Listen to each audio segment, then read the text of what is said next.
Hello, welcome to Care Tech.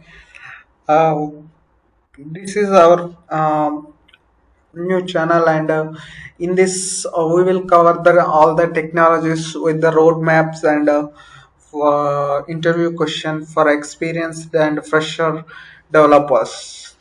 And last in this playlist, like we are focusing on Web API roadmap. In the first video, we will gone through roadmap of Web API within the 3 days.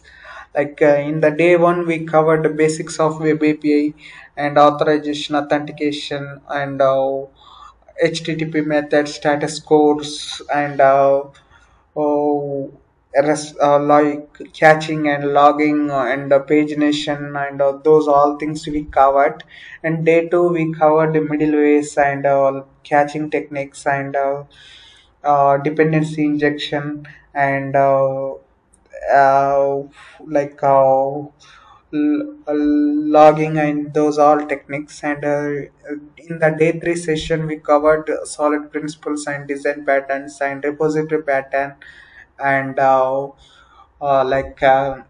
documentation with the using of Swagger Open API.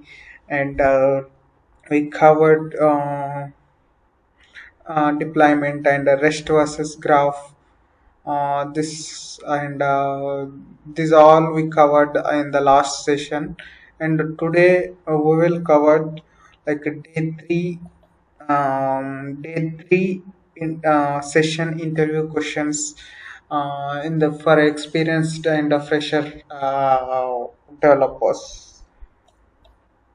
First question: what are the solid principles and explain them? Solid principles are like yes, like S stands for singleton repository. Sorry, singleton responsibility principle. A class should have only one and only one reasons to change. It is called as a singleton class. Suppose if you are creating an employee class, in that employee class we have a for each employee we have a uh, additional like a salary and additional benefits and a name and role. For contract employee, permanent employee, we have this. For contract employee, we don't have additional benefits. So that's the reason we will create like a contract employee as a one separate class and permanent employee as a separate class. In the base class of employee class, we will declare this all parameters. For the child, for the contract employee, we want to implement the additional benefit methods in the contract employee. For permanent employee, we will implement that method. So that is called as a single responsibility principle. And open and closed principle.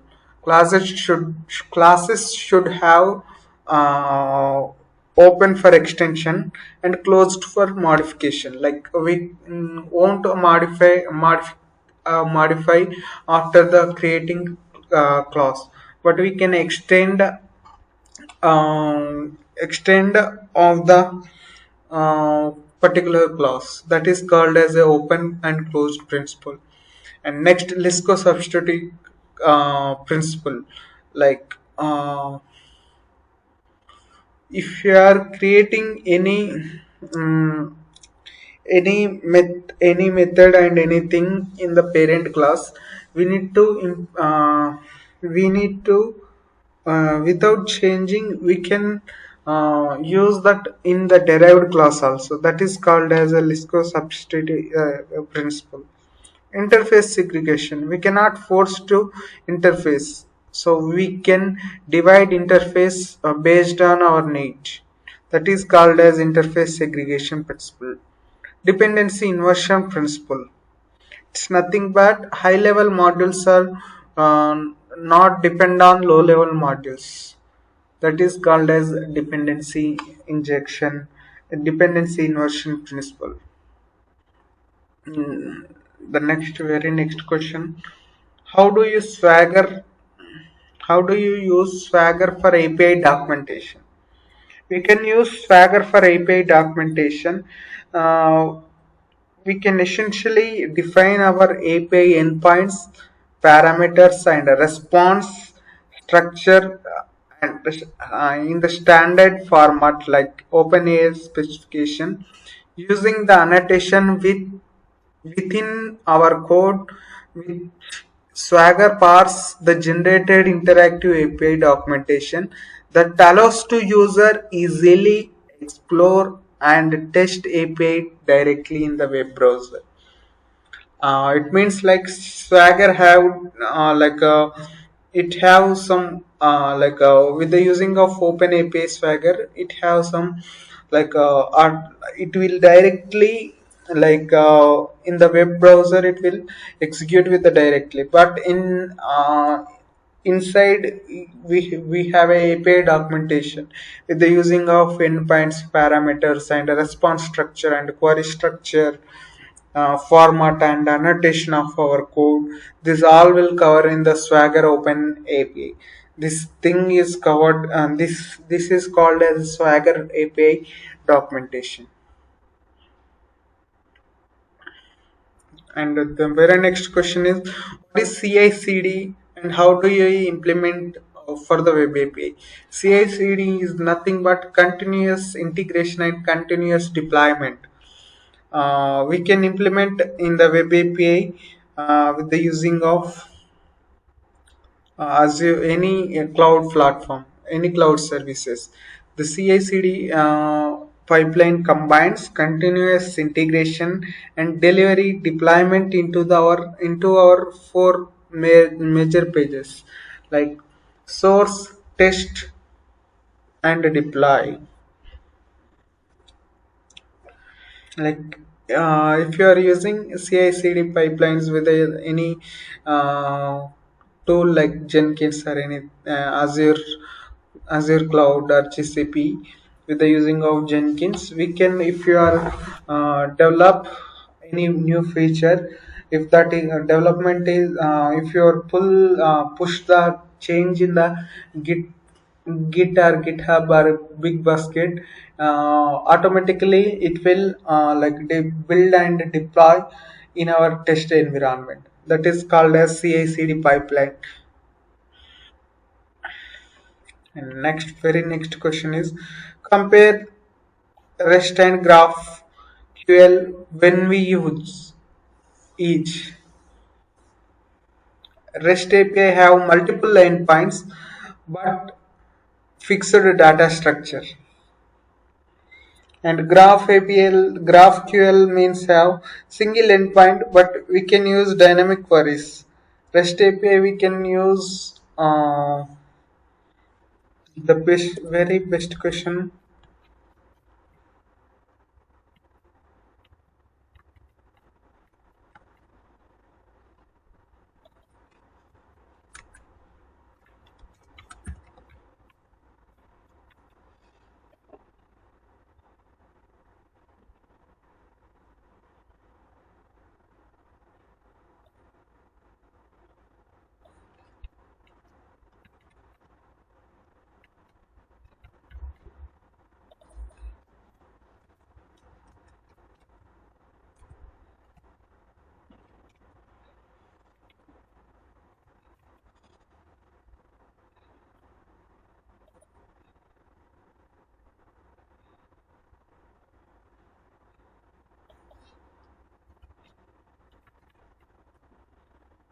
REST API use when we are creating any CAD operations, we can use REST API.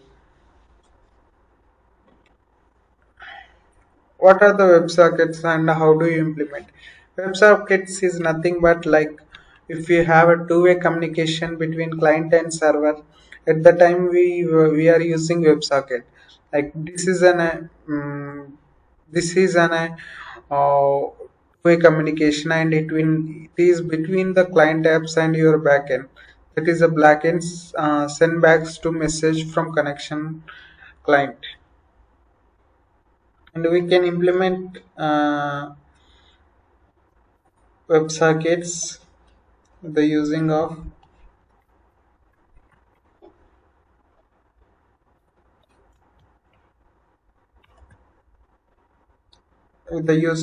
JavaScript and uh, JavaScript like pictures and CSS files and JavaScript code. These technologies are we can create server side.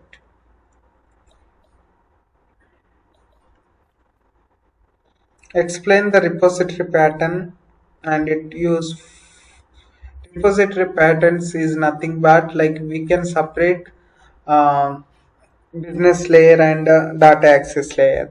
Like for data access layer, like database is separate and our business logic is separate. In the middle we have a repository pattern.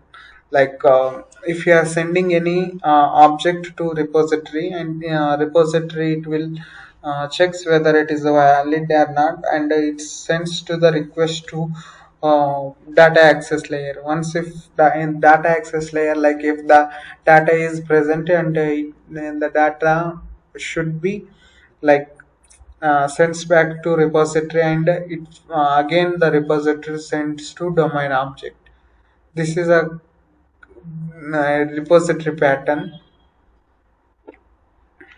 And the very next question: how do you deploy API using Docker? We can using uh, we can deploy API using Docker. First, we will create a Docker file, build our image, and then run our container. That in these three steps we can deploy API using with the Docker.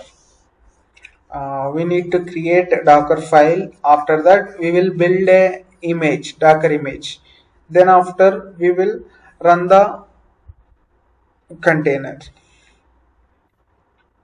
And then very next question is, what are the key difference between Graph API and GraphQL and REST? REST have multiple endpoints but fixed data structure, and GraphQL has only single endpoint but it have dynamic queries. These all are interview questions of day 3 session, and thank you for all. We completed day 1 and day 2, day 3 plan of WebAPI Zero to Hero series, and next session we will implement like live project with the using of all this concept. And uh, thank you all. Please subscribe this channel and like this video if you have like this concept, web API Zero to Hero. Thank you all. Have a good day. Bye. Very